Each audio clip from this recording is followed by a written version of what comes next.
பெண்களை ஆசைக்கு இணங்க வைக்கும் மகா மாந்திரிக பூஜை தாங்க இது. என்னன்னு கேட்டிங்கன்னா, சிலர் இது தவறான நோக்கத்திற்கு பயன்படுத்த வேண்டாம். ஏன்னா என்னங்கய்யா நீங்களே இந்த மாதிரி சொல்கிறீங்க.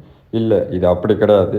உங்களுக்கு ஒருத்தவங்களை பிடிச்சிருக்கு, அவங்கள நீங்கள் திருமணம் பண்ண போகிறீங்க அப்படின்னாக்கா, அவங்கள காமத்திற்கு நீங்கள் வசியம் பண்ணிக்கலாம். நீங்கள் ஏன்னா அவங்க தான் வேணும்னு நீங்கள் நினைக்கிறீங்க. ஏன்னா அவங்களே உங்கள் லைஃப் டைமில் வர மாரி நம்ம பண்ணிடலாம். சரிங்களா? அந்த வகையில் தான் இதை பண்ணுறது. தவறான நோக்கத்திற்கு இதை பயன்படுத்த வேண்டாம். சரிங்களா? யாரை உங்களுக்கு பிடிச்சிருக்கோ அவங்கள கன்ஃபார்மாக வசியம் பண்ண முடியும். அவங்களோட ஃபோட்டோ அப்படி இல்லைன்னா அவங்க பேர் இருந்தாலே போதும். உங்களோட ஃபோட்டோ கன்ஃபார்மாக தேவைப்படும். சரிங்களா? அதனால் இவங்க விட்டு போயிட்டாங்க அவங்க விட்டு போயிட்டாங்கன்னு கவலைப்படாதீங்க. காமத்துக்கு வசியம் பண்ண முடியும், திருமணத்துக்கும் வசியம் பண்ண முடியும். சரிங்களா? ஃபீல் பண்ணிக்கிட்டு அவங்க போயிட்டாங்க அப்படின்றதுனால சூசைட் பண்ணிக்கிறது, இது நான் நிறைய வீடியோவில் சொல்கிறேன். இந்த மாதிரி பண்ணி நீங்கள் லைஃபே கெடுத்துக்காதீங்க. வாழ போகிறது ஒரு முறை தான். சரிங்களா? கால் பண்ணுங்கள், சிறப்பான முறையில் பண்ணித்தரேன். கால் எடுக்கலைன்னா வாட்ஸ்அப் வாங்க. சரிங்களா?